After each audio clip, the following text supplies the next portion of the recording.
the favorite things I've ever covered in my career was that Game 7 in Tulsa, winning the Western Conference Finals. Was that a career highlight for you? Yeah, it certainly was. I mean, I think you look back at the opening night ever of the Toledo Walleye. I think you look at Winterfest, the All-Star Game, certainly. I think the magical run we had in 14-15 of getting back into the conference finals, down 3-0, only to lose in triple overtime here at a Game 7. There's some definitely memorable games, but I think in terms of accomplishments, that Game 7 win down in Tulsa was certainly the highlight so far of my coaching career. It's something we tried so hard to get past that conference finals hurdle. We were able to do that. But I mean, just the way our guys played that game, you know, it was a no-lose attitude. I could tell right from the drop of the puck, our guys were dialed in, they're ready to go. And so to see them accomplish that and get to the Kelly Cup Finals was certainly a highlight for me. A long season last year, not wrapping up until June.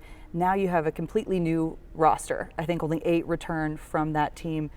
What are the challenges of a short off season when it comes to recruiting and putting a team together? Yeah, you know what? At this level, you have to start recruiting even though playoffs are going on. You have to have that ability to be open for phone calls, open for players.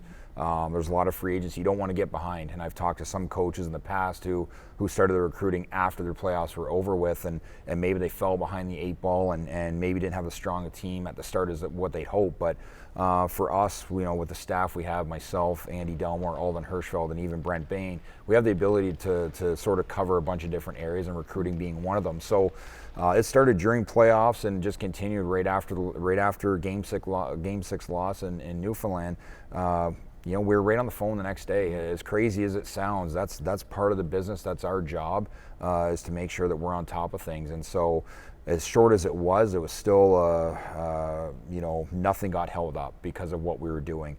With that said, this summer we fielded several phone calls from players, agents, different types of teams from college to major, junior. It was a crazy off season in terms of that. So now it was a lot of character checks, a lot of phone calls being made to former coaches. Trainers and equipment managers are the best because they seem to be player sounding boards during the year, so they give off great information. But just a lot of phone calls, and now we have 2 goals in mind. We talked about it training camp day 1 is become a team as fast as we can. With all these new faces, we want to get on board, we want to be on the same page. So how can we do that as fast as we can? And going out on the road the first 5 games, it's a fantastic way to start. And then make playoffs. You know, everyone's goal in that locker room is to win a championship at the end of the day. So how do we do that? We have to make playoffs, and so we're going to try and grind out a regular season here, a good regular season that'll give us a good opportunity to have a chance to win a Kelly Cup.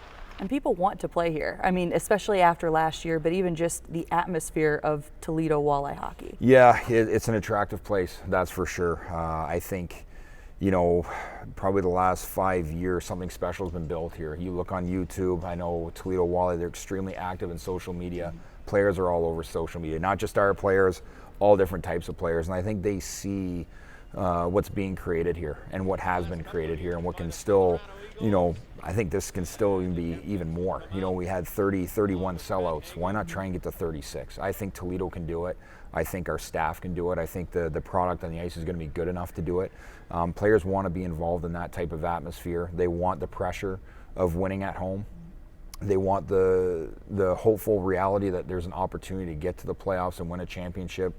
We've been good the last 5 years and great last year, so players want to be involved in that. So Toledo is a very attractive place now.